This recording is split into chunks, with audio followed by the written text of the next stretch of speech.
UMAR AHMED, IFL TV, MTK Global. I'm at the O2 Indigo for Ultimate Boxer, and I bumped into Charlie Sloth. How you doing, Charlie? Right? Very good, thank you. You big into your boxing, Charlie? I do like a bit of boxing, yeah. Yeah? Have you ever been in a ring, like white collar stuff or not? Not white collar, no. No? I used to box when I was younger. Yeah? Yeah. How did you get into boxing then, as a fan? I don't know. I mean, growing up, it was just it's like football, innit? It's a working class man's sport. So if you like football, the odds are you're gonna like boxing. You know what I mean?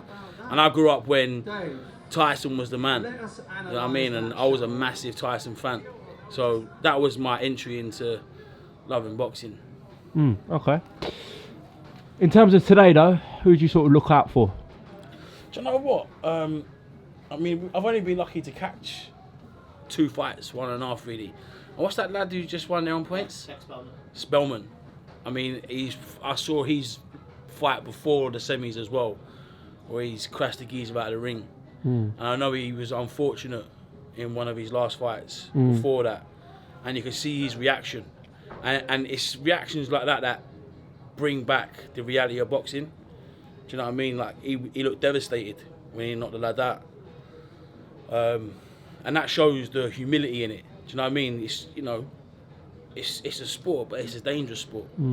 And to see someone who is as competitive as Spellman, you know, acting that way, it shows that it's serious and the athletes take it serious. You know what I mean? There ain't no playing when it comes to boxing.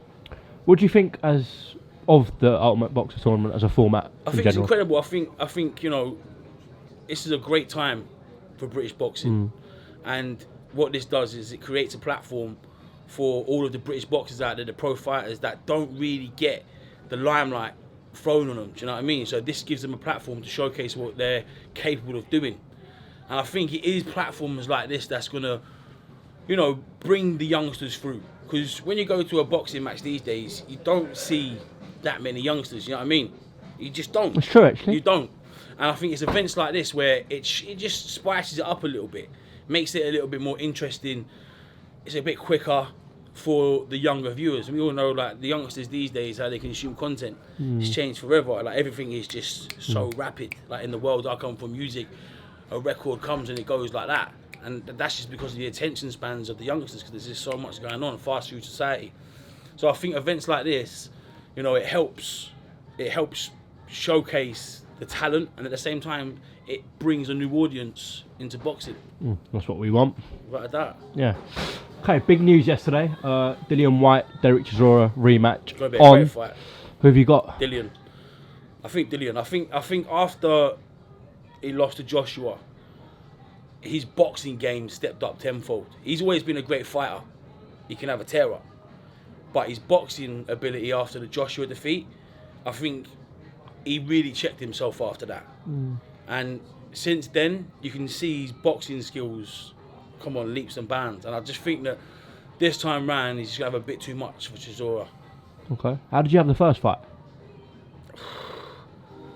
To be honest, I think it was Chisora's, you know. A lot of people say that. Yeah, I think it was, to be honest. But I do think this time round, Dillian's got it. Okay. I do. Okay. Now, a fight that we all want to see is Kell Brook, Amir Khan. How do you think that would go if it did come about? I mean, do you know what? I think Brook's got that in the bag, to be honest with you, bro. I really do. I do. I think he'd have too much for Amir. I think, you know, I've always rated Amir. I think he's a great fighter. I do. You know, everyone's always like, he's got a glass chin, and but I think he's a good fighter. But I think Brook, there's just something about him. There's an extra layer to him. I think there's just an extra layer to him. There's an extra grit. So I think I don't think that'll go past 3. I really don't. It's been talked about for like 5 years, that fight now. Do you think it'll actually happen? It will happen because the people want it to happen. Yeah. Do you know what I mean? Money talks, innit? So it's going to happen. Okay. It's just when will it happen? It will happen. One more fight I want to ask you about. December the 1st, LA, Wilder Fury. All day, mate. Yeah? All day. Look, you know what? I've spoke about Fury a lot tonight, and for me, I'd probably say he's my favourite fighter at the minute. Obviously, I love Joshua. I think he's a great fighter. But I think with Tyson going through all the stuff he's been through over the last few years, the mental health issues, the drug problems. It's a dark place, you know what I mean? And to come back from that in the manner that he has, with the focus, the hunger, the grit, the determination to be the best once again, that shows so much character in a man. And I've always rated him as a boxer, as a fighter. But after that whole drama, it just made me have a whole different level of respect and admiration for the man. And I think when it comes to boxing skill, ability, technical ability, I don't think there's anyone in the world that can stand up to him in a minute. I really don't. I think that Wilder, I mean, he just swings, doesn't he? I've not watched any fight of his where I thought, you know what, there's something about him. He's got I mean, if he hits you, you're in trouble. You know what I mean? You're in big trouble. But I think someone who can box in a ring with him, they'll outbox him. They'll outbox him because they'll just move, cover up when they need to cover up, and then they'll just catch him on the counter. And because he opens himself up so wide when he goes in with them swings, if someone works out what he's doing, he's in trouble. So I do think Fury will take him. What's your thoughts on Tyson being an advocate for sort of mental health awareness? I think it's incredible. I think, you know, it's not spoken about enough in modern day society. The fact that people go through mental health, and it's something that is huge. It's huge. And I think the way he's come out and been so open about it and spoke about it openly and shown people that he's only human. No, he's this big, colossal world champion. Big Klitschko. Yeah, big, strong man. And he's openly come out and said, look, you know, I've suffered from mental illness. It's a dark place.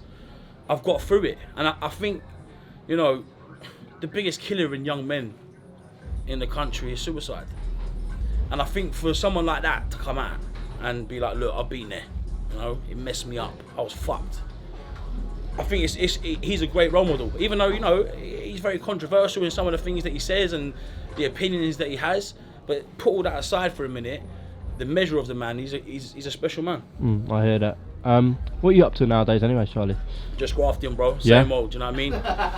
Same old. Yeah. You know how we're like. Like things are the best they've ever been for me, and I've got some like amazing stuff happening. So yeah, like everything will be clear soon. New soon, yeah? Yeah. Okay, good. Well, listen, enjoy the rest of the boxing tonight. Nice. Appreciate your time on IFL. Cheers, mate. Anything you want to add, Charlie? Just ask your mum about me. What? Not your mum. All right, we'll end it there, Charlie. Love,